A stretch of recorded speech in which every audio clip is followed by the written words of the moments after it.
أعوذ بالله من الشيطان الرجيم. بسم الله الرحمن الرحيم.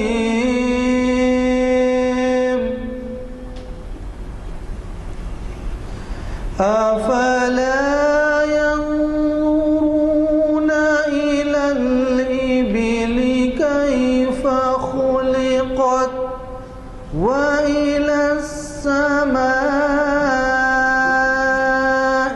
كيف رفعت وإلى الجبال كيف نصبت وإلى الأرض كيف سطحت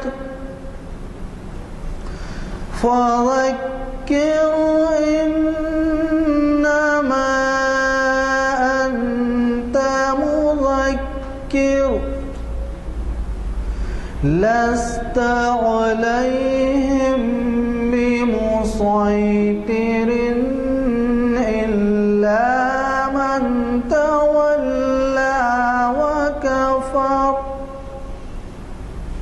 فيعذبه الله العذاب الأكبر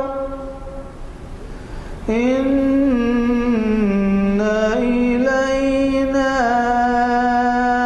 إيابهم ثم إن علينا حسابهم. صدق الله العظيم. جو صاحب پیچھے کی نشستوں پہ تشریف فرما ہے ان سے گزارش ہے کہ ذرا سامنے آ جائیں. اس وجہ کے کہ مقرر کو سامنے اگر کرسیاں خالی دکھیں تو اس کا جذبہ مخاطب پر فرق پڑتا ہے. اور پھر دوسرے یہ ہے کہ پیچھے بیٹھنے کے بعد بعض لوگ یہ سمجھتے ہیں کہ شاید محفل کے آداب کے خلاف کو جو ہے پیچھے سے جلدی اٹھ کے چلے جائیں گے. تو اس لیے میری گزارش ہے کہ ذرا سامنے تشریف رکھیں اور بعد میں آنے والوں کے لیے پیچھے کی نشستیں چھوڑ دیں.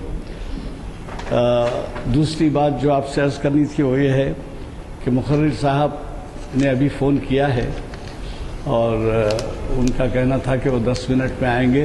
چنانچہ اب 5 منٹ ہو چکے ہیں اور 5 منٹ ہم کچھ آپ کی سماع خراشی ہوگی. اس کے بعد ان کا خطاب رہے گا. یہ محفل 752ویں محفل ہے، نشست ہے، جس کو ایک مشہور اسکالر پروفیسر اقبالیات کے اسکالر پروفیسر خواجہ ناصر الدین صاحب مخاطب فرما رہے ہیں. یہ صاحب آپ کے لیے نئے نہیں ہیں. اس کی وجہ یہ ہے کہ یہ ہمیں کئی ہمارے محافل کو مخاطب کر چکے ہیں، لیکن یہ چونکہ بہت زیادہ مصروف آدمی ہیں اس وجہ سے یہ ہمیشہ 2-3 مہینے میں ایک دفعہ ہم کو موقع دیتے ہیں. یہ آج 26 مارچ 2014 عیسوی مطابق 24 جمادی الاول 1435 ہجری بروز چہارشنبہ بعد نماز عصر یہ محفل جامع مسجد عالیہ گن فاؤنڈری کے کانفرنس ہال میں منعقد ہو رہی ہے.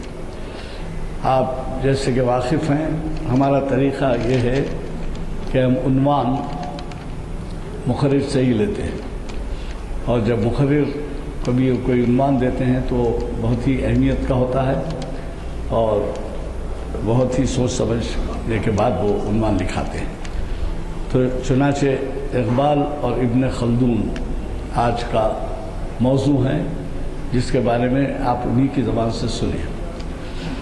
اور ایک بات جو عرض کرنی تھی وہ یہ ہے کہ ہمارے اگلے ہفتے کے بلیٹنز چھپ کے آ چکے ہیں، اور میں ہمیشہ آپ سے گزارش کرتا ہوں کہ ان بلیٹنز کو، ان اعلامیوں کو آپ ہمارے سفیر کی حیثیت سے لوگوں تک پہنچائیے اور خود ثواب کمائیے. سجا اس کے یہ نہیں ہونا چاہیے کہ اگر آپ سے نہیں ہو سکتا کچھ یہ کام تو اس کے اوپر نکتہ چینی بھی نہ کریں. مجھے افسوس ہوتا ہے بعض وقت. پہلے تو یہ کہ ہم یہ اتنے چھپاتے ہیں کہ کئی مساجد میں لگتے ہیں، اور باغیام میں جب ہم تقسیم کرتے ہیں صبح میں فجر کی نماز کے بعد تو کئی لوگ آگے بڑھ کے ہاتھ سے لیتے ہیں کہ صاحب ہم کو نہیں ملا. ویسی جگہ کچھ معلوم ہوا کہ لوگ لے کے کچھ یعنی غیر اہم طور پہ کسی جگہ بھی ڈال دیتے ہیں اور پڑھتے نہیں، لے جاتے نہیں. اگر ایسے لوگ کچھ کریں تو اس کا ذکر ہمارے تک نہ آئے، اس وجہ سے کہ اس سے جو ہے پسمتی ہوتی ہے، اور یہ بات ہوتی ہے کہ اعتراض کے صاحب آپ ایسی چیزیں دیتے ہیں جو لوگ پھینک دیتے ہیں. اب آپ بتائیے ہم کیا کریں؟ اگر کوئی لوگ اگر ایسا پھینک دیتے ہیں تو اس کو آپ برداشت کیجیے، آپ اٹھائیے، لوگوں میں تقسیم کیجیے یا ان کو تاکید کیجیے، بجائے اس کے کہ ہم تک پہنچائیں کہ ایسا کیا آپ کے ساتھ. یہ تو آپ کو معلوم ہے کہ سرکار دو عالم کے ساتھ کیا کیا نہیں ہوا. وہ ہم کام وہ لیول پہ پہنچ سکتے ہیں، پتھر مارے گئے ہوں تو ہم کیا کریں گے سن کے اگر کوئی پھینک دیتا ہے.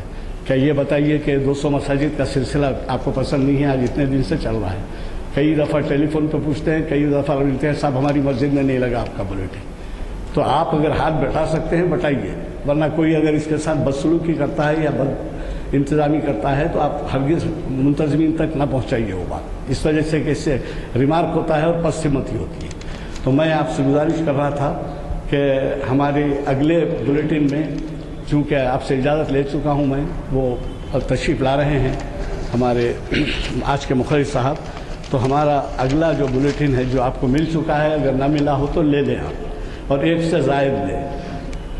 دیکھیے آپ یہ بہت ہی بڑے اسکالر ہیں، ان سے واقف ہیں. پریزیڈنٹ آف انڈیا کے ایوارڈ یافتہ ہے پروفیسر سید راشد نسیم ندوی صاحب. ان کا ہمیشہ خطاب ہر ہفتہ چریان پیلیس کی مسجد میں ہوتا ہے، اور اگر آپ وہاں وزٹ کریں، فجر کے بعد ہوتا ہے، فجر سے ایک آدھے گھنٹے کے بعد شروع ہوتا ہے، آدھے گھنٹے پونے گھنٹے کے بعد، تو آپ دیکھیں گے کہ شہر کے مختلف حصوں سے کئی سواریوں کے ذریعے لوگ وہاں جمع ہوتے ہیں ہر اتوار اور ان کا خطاب سنتے ہیں.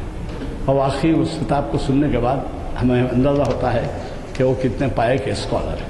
ہم لوگوں میں جو بیٹھے ہیں اس میں بھی کئی لوگ وہاں پر شرکت کرتے ہیں. تو مجھے یہ گزارش کرنا ہے کہ آپ ان کو بھی سنیں. یہ ہمارے پاس کا پروگرام بھی ایسا ہوتا ہے 2-3 مہینے میں ایک وقت. ہم تو کوشش کرتے ہیں ان کو مہینے میں ایک وقت بلائیں، بعض وقت زیادہ ہو جاتا ہے وہ، کیونکہ ان کی مانگ بہت زیادہ ہے ان کے صلاحیتوں کے اعتبار سے. تو سیرت النبی پر اولین کتاب کا تاریخ جائزہ، یہ تاریخی جائزہ جو ہے کم اہم کا نہیں ہوتا. آپ نے کئی بزرگان دین کے نام سنے ہیں اور انہوں نے سیرت النبی پہ قلم اٹھایا ہے. تو میرا خیال ہے کہ یہ تاریخ اسلام کا 638واں لیکچر، شاید 12-15 سال کا ہو گیا وہ بھی، کیونکہ ہر سال 45 لیکچر ہوتے ہیں. تو یہ تاریخ اسلام کا جو ہے 638واں لیکچر ہے. پروفیسر سید راشد نسیم ندوی صاحب مخاطب کر رہے ہیں 29 مارچ یعنی بروز ہفتہ بعد اثر اسی مقام پر. اور جیسے کہ میں نے عنوان کے بارے میں کہا، سیرت النبی پر اولین کتاب کا تاریخی جائزہ. اس کے بارے میں تو یہ کہا جاتا ہے کہ اگر سارا سمندر سیاہی بن جائے اور لکھنا چاہیں آپ تو یہ قرآن جن پر نازل ہوا، یہ ان کے بارے میں شاید آپ تکمیل نہیں کر سکیں گے ان کی خوبیوں کو. لہٰذا میں اس کی گزارش کرتا ہوں کہ آپ ضرور بضرور اس محفل میں شریک ہوں جو ہمارے ہاں 29 مارچ کو ہو رہی ہے. کیا میلاد النبی منانا بدعت ہے؟ اب یہ بھی آپ خود اچھی طرح سمجھ سکتے ہیں کہ اس کے سلسلے میں بھی بڑے ہی نزاعی معاملات ہیں. کوئی طبقے ایسے ہیں جو مناسب نہیں سمجھتے اور حوالے دیتے ہیں کہ صاحب خلفائے راشدین نے نہیں منایا، ہم کیوں منائیں یہ میلاد. اور اسی طریقے سے آپ کو تو معلوم ہے کہ ہم اس لیے بھی مشہور ہیں کہ ہمارے میں 72 فرقے ہیں اور پھر اس کے بعد ہر فرقے کے نظریات اور اصول ٹکراتے ہیں. تو نتیجہ یہ ہے کہ میلاد النبی جب منائی جاتی ہے تو بعض حضرات اس میں شرکت کرنا مناسب نہیں سمجھتے اور بعض حضرات اس کو طرح طرح سے مناتے ہیں، جلوس بھی نکالتے ہیں اور بڑے بڑے جھانکیاں بناتے ہیں، بڑے بڑے بینرز لگتے ہیں. تو یہ جو ہے ہمارے پاس کے ایک بہت بڑے اسکالر ہیں، یہ بھی بہت جانے مانے ہیں، پروفیسر سید جہانگیر، اور یہ شریعت انفارمیشن سروس کی 532ویں نشست ہے اور یہ ہے پیر. یعنی آپ کو معلوم ہے کہ ہاں بیچ میں ایک درس قرآن مجید جمعہ کے دن اتوار کے دن ہوتا ہے بعد نماز ظہر، اور یہ مشہور اسکالر ڈاکٹر میر انیس الدین صاحب مرحوم کے CD سنائے جاتے ہیں، اور اس کا بھی سلسلہ شاید 15-20 سال سے وہ خود باحیات تھے، اس وقت سے سناتے تھے، اور اس کے بعد یہ CD سنائے جاتے ہیں کیونکہ وہ بھی اتوار کا دن رہتا ہے. اگر آپ کو فرصت ہو تو ضرور اس میں شرکت کریں. تو یہ میلاد النبی منانا بدعت ہے. یہ آپ ایک دفعہ ان کا خطاب ہوا ہے، لیکن یہ حصہ دوم، تو ظاہر ہے کہ حصہ دوم میں وہ نتائج یا کنکلوزیو ریمارکس جسے کہتے ہیں وہ بھی رہیں گے. تو اس میں ضرور شرکت فرمائیے، کیونکہ آپ میں ہم میں جو بیٹھے ہیں ان میں بھی کئی حضرات ایسے ہیں جو شاید کچھ مختلف نظریات رکھتے ہوں، لیکن جو بھی مختلف نظریات آپ رکھتے ہوں رکھیں یا اس سے اصلاح کر لیں اپنی. میرا خیال یہ ہے کہ ایسی اہم عنوان کے اوپر آپ کو ہم کو سب جاننا چاہیے. اس کے بعد دیکھیے اقبال کی نظم مرد حر، اس کو مخاطب کر رہے ہیں جناب مستر مجاز صاحب، جو آپ کے جانے پہچانے ہیں، اور ان کے ہمارے ہاں 100 سے زائد نشستیں ہوئی ہیں، اور یہ جو ہے اسی کانفرنس ہال میں خصوصاً اقبال کے فارسی کلام کا اردو میں ترجمہ سنا ہے. اور حال ہی میں ان کی کتاب ریلیز ہوئی ہے جو شاید دنیا میں پہلی کتاب ہے جس کا اردو میں ترجمہ کیا گیا ہے، یعنی فارسی کلام کا. اور اقبال کے فارسی کلام کے بارے میں بھی آپ جان لیں کہ ہم اقبال کے 40-50% کلام کو اردو میں پاتے ہیں، اور اس سے اس قدر ہم متاثر ہوتے ہیں. اور شاعر اسلام کا خطاب ان کو دیا گیا، ان کی قدر شاید دنیا کے ہر مقام پہ ہوتی ہے علامہ اقبال کی. تو ان کا فارسی کلام کا اردو ترجمہ یہ بہت مشکل کام ہے. چنانچہ ضیاء الدین احمد شکیب جو ہمارے ہاں کے پروفیسر اور مخاطب کرنے والے ہیں اور لندن بیسڈ ہیں، انہوں نے کہا کہ دوسری زبانوں سے ترجمہ بہت آسان ہے، لیکن فارسی زبان سے اردو میں ترجمہ کرنا بہت مشکل ہے. فارسی زبان کا دوسری زبانوں میں آسان ہو جائے گا، لیکن اردو زبان کے اندر بہت مشکل ہے. تو اتنا اہم کام انہوں نے انجام دیا ہے، اور وہ بہت ہی سرائے جا رہے ہیں. 15-20 دن پہلے اس کا افتتاح بھی ہوا، کتاب ریلیز ہوئی اور چھپ کے آ گئی ہے. ابھی وہ وعدہ کیے تھے لانے کی لیکن نہیں لائے. تو وہ مخاطب کر رہے ہیں اقبال کی نظم مرد حر. تو حر کے معنی تو آپ جانتے ہیں کہ آزادی، آزاد، یہ اس معنوں میں آتا ہے. اور یہ محفل اقبال شناسی کی 753ویں نشست ہے. تو مجھے یقین ہے کہ آپ ہمارے ان محافل میں شرکت فرما کر ہماری ہمت افزائی کرتے رہیں گے. اور جیسے کہ آپ واقف ہیں، ایسے ہمارے خطابات دنیا بھر میں سنے جاتے ہیں، اور اس کی وجہ کیا ہے؟ ہمارا یہ نظام ہے ویب سائٹ. اور یہ ویب سائٹ کا نظام کس طرح شروع ہوا؟ ہماری محافل کے کچھ قدردان جو ہماری ہمت افزائی کرتے ہیں اور طرح طرح سے سرفرازی کرتے ہیں، ان لوگوں نے اپنے ذاتی خرچ سے شاید 1 لاکھ روپے کا خرچ کر کے یہ کیا ہے. تو میرا کہنے کا مطلب یہ ہے کہ اگر یہاں نہ آ سکیں اور اپنے گھر کے بچوں کو، گھر والوں کو اگر آپ اس کی اہمیت جتانا چاہیں تو اسی کے اوپر جو ہے یہ ویب سائٹ کا نمبر دیا جاتا ہے. یہ دیکھیے یہاں پر ہے، یہ بلیک میں ویب سائٹ کا نمبر ہے. یہ ویب سائٹ کے نمبر سے آپ خود واقف ہو جائیں، اپنے پڑوس کو بلائیں اور کوشش کریں کہ جو لوگ یہاں نہیں آتے وہ پیام آج رات کا پیام اس وقت تو نہیں ہو، اس وقت کا جو پروگرام ہے وہ رات میں ویب سائٹ پہ ڈال دیا جاتا ہے. تو دوسرے دن آپ کو ویب سائٹ پہ مل جاتا ہے. اگر یہاں نہیں آتے تو ضرور بضرور کبھی تو دیکھیے اڑوس پڑوس میں جانتا ہوں ویب سائٹ ایک ٹیکنیکل چیز ہے، آپ نہیں واقف ہو گئے، لیکن کسی سے کہیے کہ ویب سائٹ پہ ہم کو سنائیے اور اس کے بعد دیکھیے کتنی فائدہ ہوتا ہے. مجھے خوشی ہے کہ آج کافی ہمارے پروگرام میں جو ہے حاضری کافی اچھی ہے، لہذا مجھے میری جو کچھ اپیل ہوئی ہے وہ بہت ہی بر وقت ہوئی ہے، اور مجھے اس کی قوی توقع ہے کہ آپ میں نے جو کچھ مشورے دیے ہیں اس پر عمل فرمائیں گے. کیا رؤوف صاحب کی آمد ہے کہ باہر تھے؟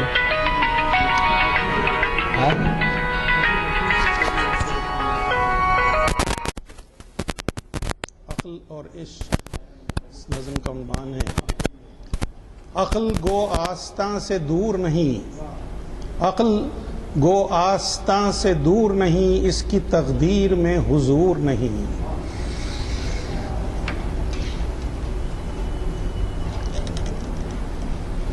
عقل گو آستاں سے دور نہیں، اس کی تقدیر میں حضور نہیں. اور عشق کی ایک جست نے طے کر دیا قصہ تمام، عشق کی ایک جست نے طے کر دیا قصہ تمام. اس زمین و آسماں کو بے کراں سمجھا تھا میں، اس زمین و آسماں کو بے کراں سمجھا تھا میں.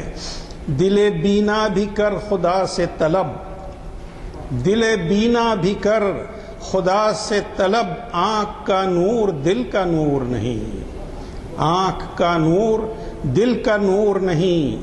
علم میں بھی سرور ہے لیکن، علم میں بھی سرور ہے لیکن یہ وہ جنت ہے جس میں حور نہیں، یہ وہ جنت ہے جس میں حور نہیں. کیا غضب ہے کہ اس زمانے میں، کیا غضب ہے کہ اس زمانے میں ایک بھی صاحب سرور نہیں، ایک بھی صاحب سرور نہیں. ایک جنوں ہے کہ باشعور بھی ہے، ایک جنوں ہے کہ باشعور بھی ہے. ایک جنوں ہے جو باشعور نہیں، ایک جنوں ہے جو باشعور نہیں. ناصبوری ہے زندگی دل کی، ناصبوری ہے زندگی دل کی. ناصبوری کہتے ہیں اضطراری کیفیت کو. ناصبوری ہے زندگی دل کی، آہ وہ دل کے ناصبور نہیں. خدا تجھے کسی طوفان سے آشنا کر دے، خدا تجھے کسی طوفان سے آشنا کر دے کہ تیرے بحر کی موجوں میں اضطراب نہیں. بے حضوری ہے تیری موت کا راز، بے حضوری ہے تیری موت کا راز. زندہ ہو تو بے حضور نہیں. ہر گوہر نے صدف کو توڑ دیا، ہر گوہر نے صدف کو توڑ دیا. تو ہی آمادہ ظہور نہیں. ہر گوہر نے صدف کو توڑ دیا، تو ہی آمادہ ظہور نہیں. ارنی میں بھی کہہ رہا ہوں مگر، ربی ارنی انظر الیک جو آیت آئی ہے، ارنی میں بھی کہہ رہا ہوں مگر یہ حدیث کلیم و طور نہیں. دل بینا بھی کر خدا سے طلب، آنکھ کا نور دل کا نور نہیں.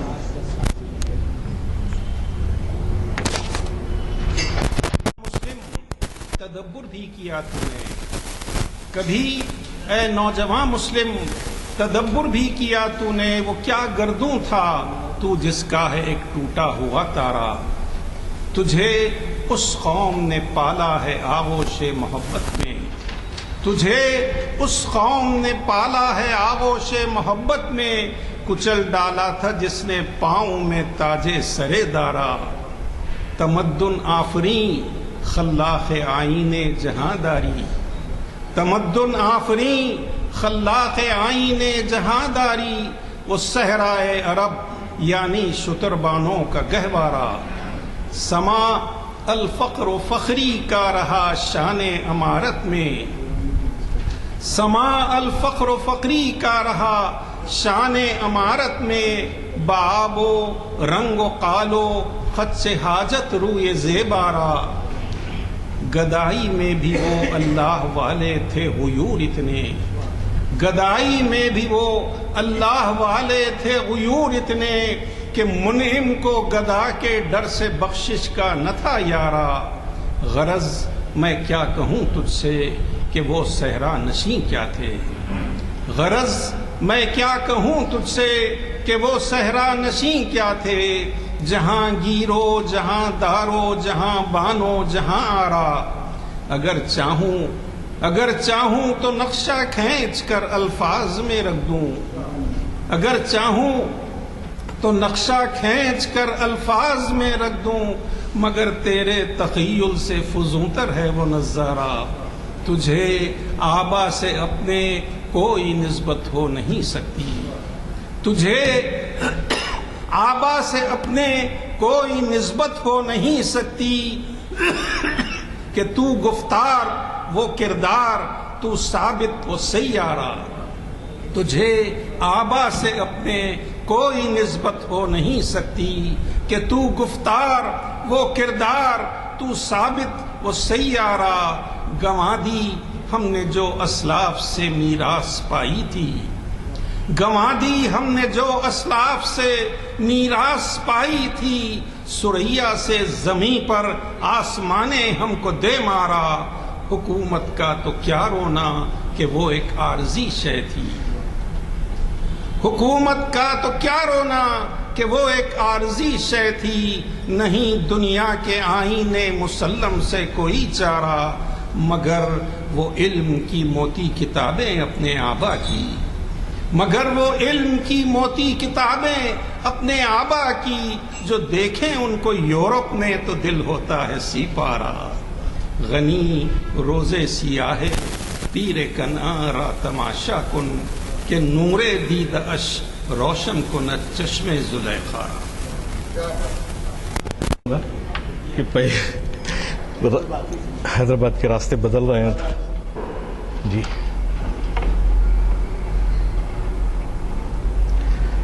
آج کا جو عنوان میں بڑے اہتمام سے اس کا انتخاب کیا تھا، لیکن وہ وقت جو ہے تھوڑا سا مشکل ہو گیا ہے۔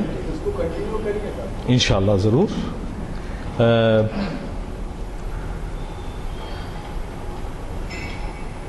اوکے،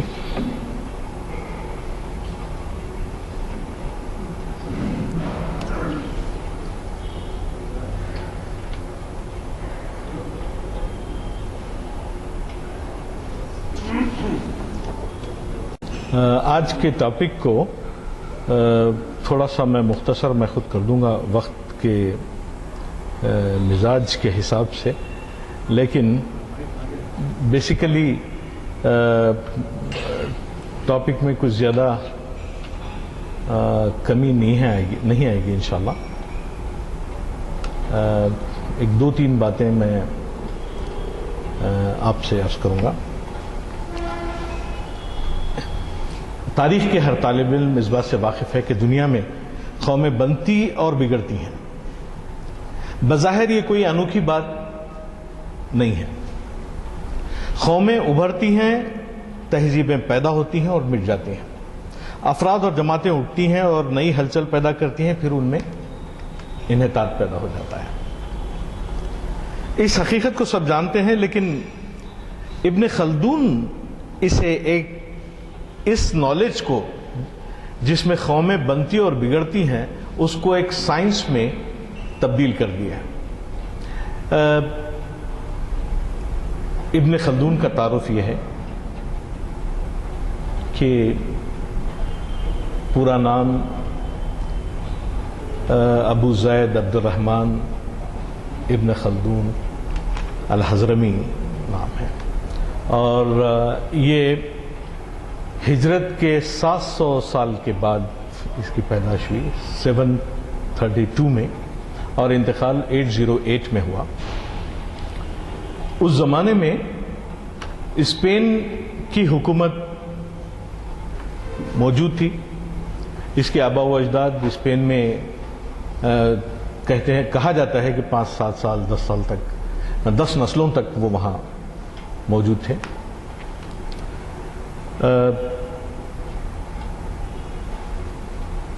علمیت کے معاملے میں زیادہ تعارف ابن خلدون کا اس وقت میں نہیں کروں گا، لیکن صرف یہ بتانے کے لیے کہ ایک مسلم سائنٹسٹ جس نے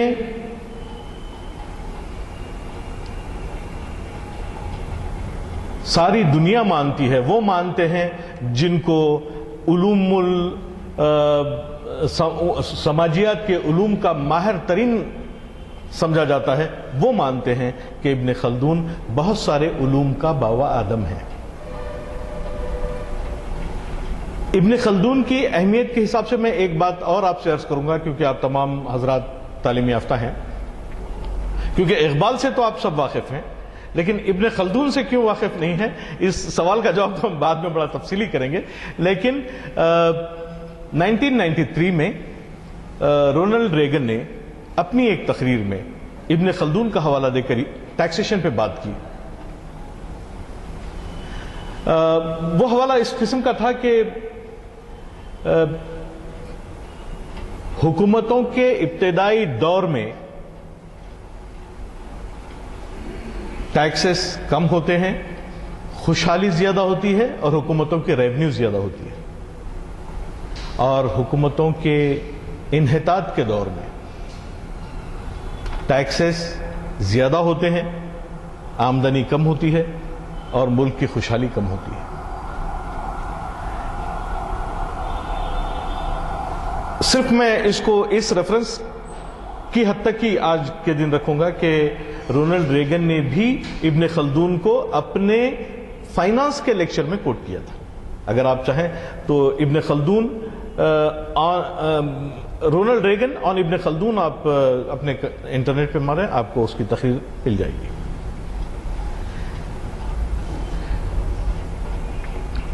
بنیادی طور پر یہ شخص سماجیات کا ماہر سمجھا جاتا ہے، سوشل سائنسز کا، علوم عمرانیات کا ماہر سمجھا جاتا ہے۔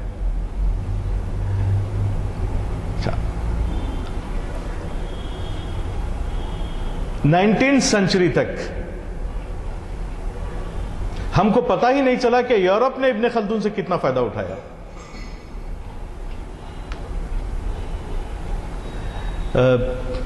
جیسا میں تھوڑے سے سائنٹسٹ کے نام لیتا ہوں، دیکھیں اقبال سے متعلق ہمیں جانتے ہیں کہ اقبال پہ برگساں کا اثر تھا، یا نیٹشے کا اثر تھا، یا ولیم بلیک کا اثر تھا، یا جو ہے مولانا رومی کا اثر تھا۔ ہم بہت ساری باتیں اقبال کے تعلق سے جانتے ہیں، لیکن ابن خلدون کے تعلق سے نہیں جانتے۔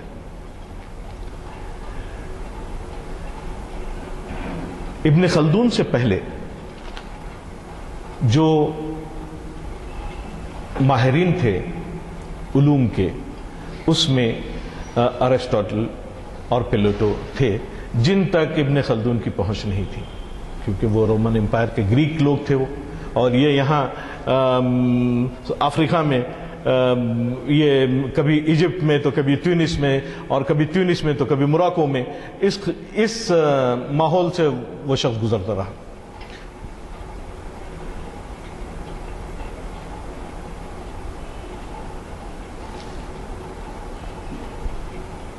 جو نکات علم معاشیات میں ابن خلدون نے اٹھائے ہیں، جو نکات ابن خلدون نے سماج کی تدوین اور اس کی بقا کے ضمن میں اٹھائے ہیں، وہ تمام نکات اس سے اتفاق تو نہیں کہا جا سکتا، کیونکہ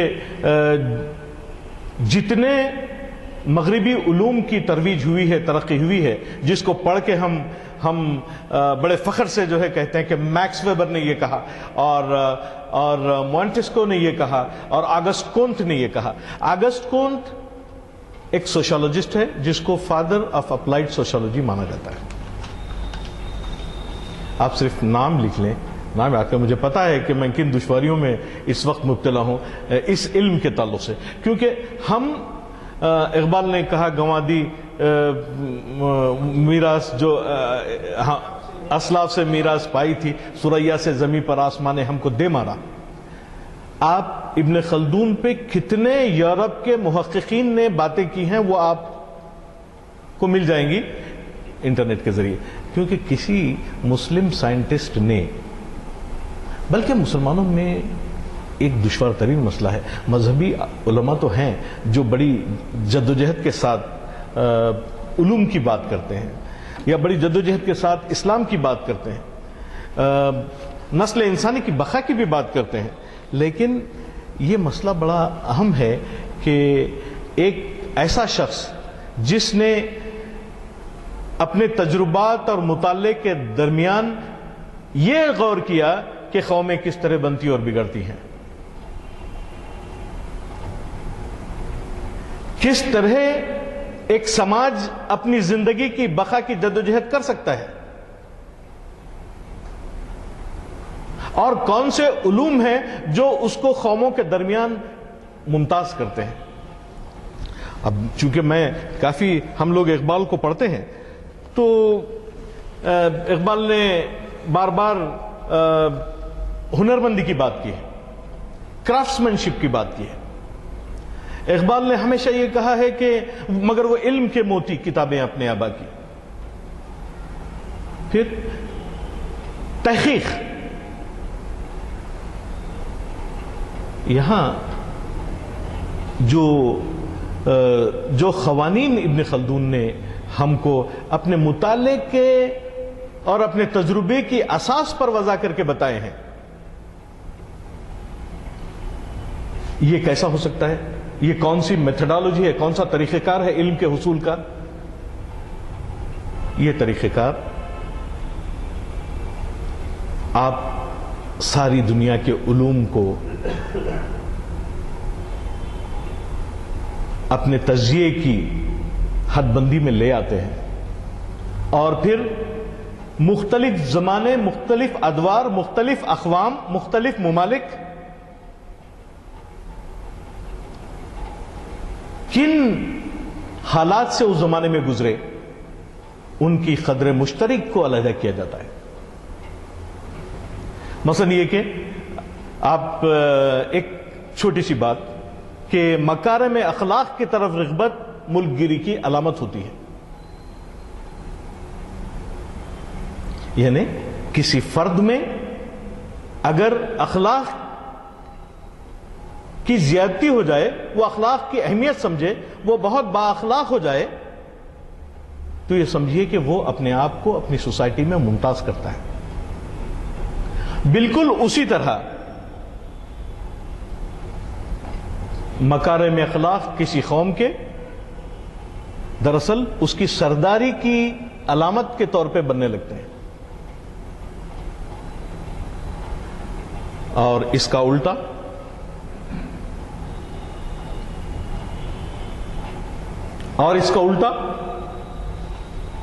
اس کا الٹا دراصل کسی قوم کی شکست خوردگی اور مکارم سے محروم ہونے کے بعد اپنے کسی اقتدار سے محرومی کی علامت بن جاتی ہے۔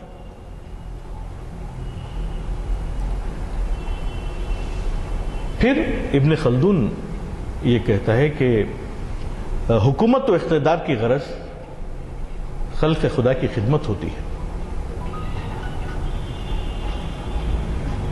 اگر اس کا الٹا حکومت اور اقتدار سے آپ کو محروم کر دیتا ہے۔ وہی لوگ صاحب اقتدار ہو سکتے ہیں جن میں سینس آف بلونگنگ ہو، ڈالی گئی جو فصل خزاں میں شجر سے ٹوٹ۔ اس کو اگر میں ایکسپلین کروں تو کہہ سکتا ہوں کہ وہ افراد جو قومی مفادات سے ٹوٹ کے زندگی گزارنا چاہتے ہیں وہ کبھی سروائیو اور کامیاب نہیں ہو سکتے۔ ڈالی گئی جو فصل خزاں میں شجر سے ٹوٹ، ہوتی نہیں ہری صحاب بہار سے، پیوست رہ شجر سے امید بہار رکھ۔ ابن خلدون نے چونکہ ہم اکنامکس پڑھتے ہیں، فلسفی پڑھتے ہیں، اقبال پڑھتے ہیں، تو اقبال کے پاس ایک ورڈ ہے عصبیہ، عصبیت۔ ابن خلدون کے پاس یہ لفظ ہے عصبیت۔ وہ کہتا ہے کہ قوموں کی عصبیت ان کو زندہ رکھتی ہے، قوموں کے اقتدار کے لیے عصبیت لازمی ہے۔ اور جب اس عصبیت کی ضرورت باقی نہیں ہوتی تو قومیں شکست خوردہ بننے لگتی ہیں. اور وہ عصبیت ہے کیا؟ آبرو باقی تیری ملت کی جمعیت سے ہے، جمعیت جب ہوئی رخصت دنیا میں رسوا تو ہوا. عصبیت سینس آف بلانگنگ ہے، سینس آف یونٹی ہے، سینس آف پرپز ہے. کیونکہ ابن خلدون نے اپنے دور میں خلفائے راشدین کے بعد جو حکومتیں بنی اور گری، پھر 732 سے 808 ہجری تک کا وہ دور تھا کہ بنی امیہ، خلافت عباسیہ، اور پھر ترکیوں کا آگے بڑھ جانا، پھر بربر کا اسپین میں آگے نکل جانا، یہ تمام چیزیں ابن خلدون کے سامنے تھیں. لیکن بات وہی تھی کہ جب عصبیت سے ان کی زندگی کی شروعات ہوئی تو وہ ترقی کے مدارج طے کرنے لگے، اور جو ہی وہ ان کو یہ محسوس ہوا کہ اب ہم صاحب اقتدار ہیں، دولت، عزت، شہرت ہمارے پاس ہے، تو ان کو عصبیت کی ضرورت نہیں رہی. یہ کوئی کہانی نہیں ہے میرے دوست. آج آپ اپنی سوسائٹی میں جائیے، کیا ایک مسلمان کا دوسرے مسلمان کے ساتھ رشتہ کیا ہے اس کی تلاش کریے.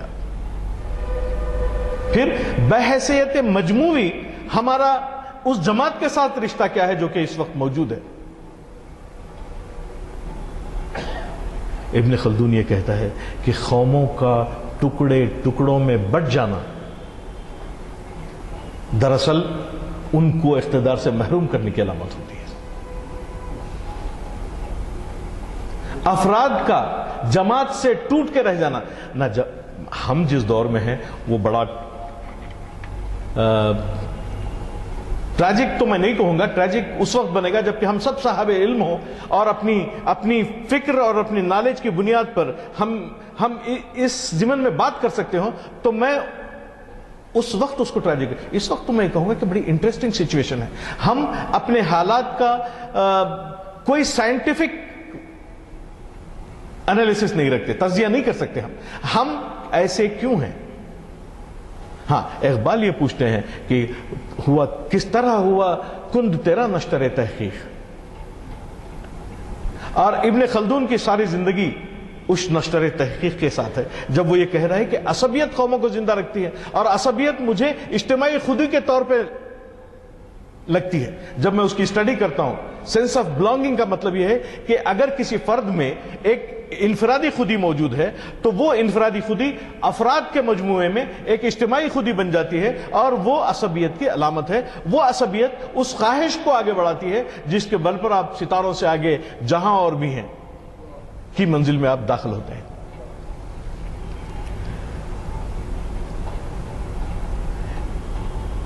وہی لوگ صاحب اقتدار ہو سکتے ہیں جن میں عصبیت موجود ہو، جو خلق خدا کی کفالت کر سکتی ہو، جن میں مناسب مکارم موجود ہوں. وہ لوگ اللہ تعالیٰ کے احکام کو جاری کر سکتے ہیں. یعنی اچھے اخلاق صاحب عصبیت لوگوں میں اقتدار کی حصول کی نشانیاں ہیں.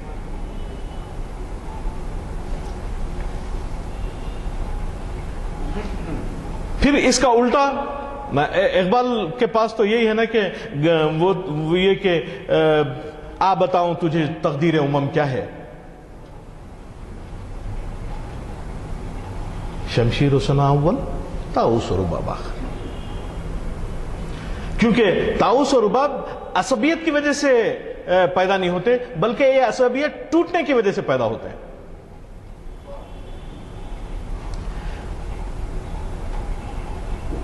جب اللہ تعالیٰ کسی قوم سے ملک و اقتدار چھین لیتا ہے تو اس وقت جبکہ وہ مکارم و اخلاق سے محروم ہو جاتی ہے، ان کی جگہ کسی دوسری قوم کو اقتدار سونپ دیا جاتا ہے جن میں تمام سیاسی، سماجی اور علم کی خوبیاں پائی جاتی ہیں. جیسا کہ اللہ تعالیٰ نے کہا ہے کہ وَكَمْ أَهْلَكْنَا مِنْ قَرْيَةٍ بَطِرَتْ مَعِيشَتَهَا. ہم کو اگر آنےسٹ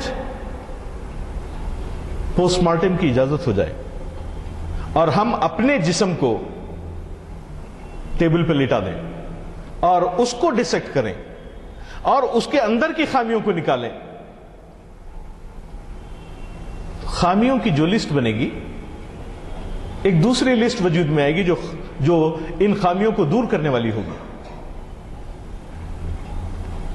لیکن ہمارے پاس دوسری لسٹ کا وجود ہی نہیں ہے. کیوں؟ کہ پہلی لسٹ سے تو ہم لوگ واقف ہی نہیں ہیں. ہم اپنے اندر کی زوال کے اسباب کو، ہم اپنی فکر اور غیرت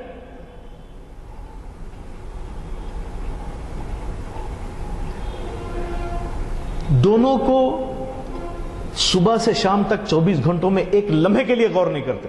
اور اگر کوئی مجھے یہ کہے، سوائے چند لوگوں کے، لیکن عام طور پہ اگر کوئی لوگ یہ کہیں کہ ہم اپنی حمیت، اپنی غیرت، اپنی کامیابی اور ناکامی اور اللہ تعالیٰ کے دیے ہوئے جو وسائل ہیں حواس خمسہ، اس کے استعمال کا حساب آج رات میں دے دیں گے، تو میں کہوں گا کہ بہت مشکل بات ہے.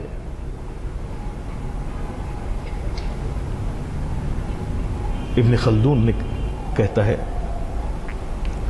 کہ اقتدار سے محرومی دراصل انہی کے کرتوتوں کا ثمر ہے.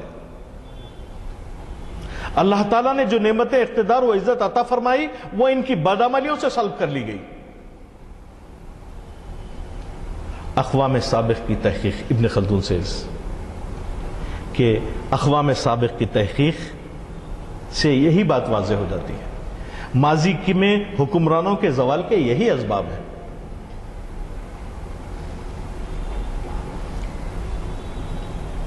جب تک کسی قوم میں عصبیت ہے اس سے حکومت نہیں نکلتی اور اسی قوم میں منتقل ہوتے رہتی ہے. تو ذرا غور کریے آپ، اسپین کی حکومت منتقل ہوتے رہی 1000 سال تک، 800 سال تک، لیکن جو ہی وہ اس مقام پہ پہنچے کہ ڈالی گئی جو فصل خزاں میں شجر سے ٹوٹ،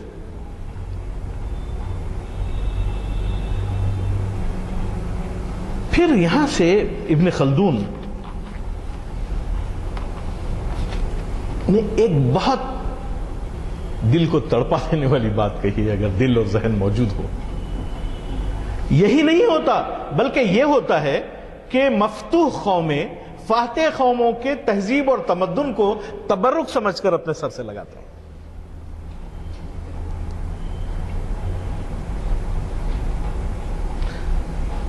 غلام قوموں کے علم و عرفان کا پرابلم ہی کیا ہے؟ اگر زمین تنگ ہے تو فضائے گردوں ہے بے کرانہ، بہانہ تو ان کے پاس نکل جاتا ہے. لیکن وہ کہتا ہے کہ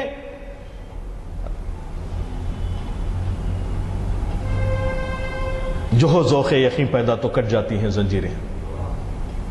ذوق یقین قوموں کی عصبیت کی علامت ہے اقبال کے پاس.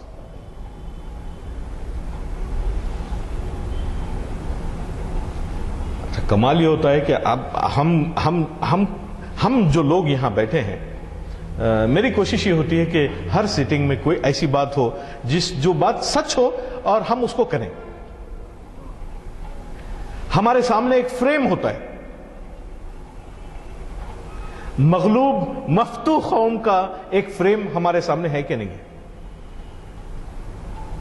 اچھا، اور سب سے بڑی کمال کی بات کیا ہوتی ہے؟ مفتوح قوم کو فاتح قوم، فاتح تہذیبوں، فاتح علوم، فاتحوں کے علوم میں کمال نظر آتا ہے. میں نہیں کہتا، وہ کہتا ہے جس کو دنیا مانتی ہے، وہ کہتا ہے جس کا نام ابن خلدون ہے. یہ رول ہے، یہ لا ہے کہ مفتوح قوموں کو سوائے اس کے اور کوئی چارہ نہیں ہوتا کہ وہ تہذیب یافتہ کانکرڈ قومیں جو ہیں ان کی تہذیب اور تمدن کو اپنائیں. کتنے مغرب کی نماز کتنے بجے؟ 2 منٹ بس، الحمدللہ. پھر ہم اس کو کنٹینیو کریں گے، لیکن یہ بات اپنی جگہ طے ہے. پھر ایک بات ابن خلدون نے یہ کہی ہے کہ مغلوب قوم جلد فنا ہو جاتی ہے. اور پھر ایک بات ابن خلدون یہ کہتا ہے کہ عربوں کی حکومت میں ملک برباد ہو جاتے ہیں. سوچنے کی بات ہے. اچھا کیسا ہم لوگ ایسے زمانے میں ہیں کہ ہم اپنے آنکھوں کے سامنے عراق کو دیکھا, ہم نے اپنے آنکھوں کے سامنے سیریا کو دیکھ رہے ہیں, ہم اپنے آنکھوں کے سامنے فلسطین کو دیکھ رہے ہیں, ہم اپنے آنکھوں کے سامنے لبنان کو دیکھ رہے ہیں, اور this is exactly more than 1000 years after Ibn Khaldun. مصر کو لے لیں آپ, اور بھی بہت سارے. آپ ہندوستان کو کیوں چھوڑیں, میں خود چھوڑ رہا ہوں کیونکہ ہم تو بچے رہیں. بھئی اگر آپ کو درست ہونا ہے, ترقی کرنا ہے, عصبیت پیدا کرنا ہے, قومیت کے عناصر پیدا کرنا ہے, تو مصر میں کریں, عراق میں کریں, اور وہاں کریں. ہندوستانی کو تو چھوڑ دیں یار. تو بہرحال اسلام ہی وہ واحد کانسیپٹ ہے. ابن خلدون یہ ایز اے سائنٹسٹ وہ کہتا ہے کہ مذہبی تحریکیں, دین دراصل عصبیت کو پیدا کرنے میں اہم رول ادا کرتا ہے, اور اسی وجہ سے عرب حکومت اور اقتدار تک پہنچ سکے. یہ حضور نبی کریم صلی اللہ علیہ وسلم کی جدوجہد اور ان کے اس نبوت کا طفیل ہے کہ ہم اس مقام تک پہنچے جہاں جس کو ہم اقتدار کہتے ہیں. ورنہ قیصر و کسریٰ کے کنگن پہننا کوئی آسان بات ہے؟ تو دراصل یہ, اور یہاں آپ دیکھیں گے کہ ہم جس چیز کا مطالعہ کر رہے ہیں وہ یہ ہے کہ تاریخ کیسے بنتی ہے, اقوام کیسے بنتے ہیں. علامہ اقبال کو اس سے بڑی دلچسپی تھی. جب مسجد قرطبہ کو دراصل میں آج تیار کر کے لے آیا تھا کہ let us talk on Masjid قرطبہ with reference to Ibn Khaldun, with reference to downfall of nations, کیونکہ ابن خلدون کا جو کانسیپٹ ہے وہ ڈیولپمنٹ آف فلسفی آف ہسٹری ہے, جس میں سماجیات, جس کو عمرانیات ہم کہتے ہیں, اس زمانے میں سماجیات کا لفظ موجود نہیں تھا, سوشالوجی کا لفظ اس زمانے میں موجود نہیں تھا. وہ تو بہت 18th 17th سنچری میں, 18th سنچری کے اواخر میں, 19th سنچری میں درکھیم, سوروکن, اس قسم کے بڑے بڑے سائنٹسٹ ہیں جنہوں نے اپنی کتابوں میں ابن خلدون کا ریفرنس دیا ہے. وآخر دعوانا ان الحمدللہ رب العالمین.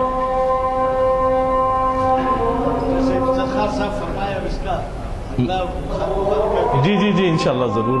میں تو معافی بہت چاہنے والا تھا لیکن معافی چاہنے کا بھی وقت نہیں ملا.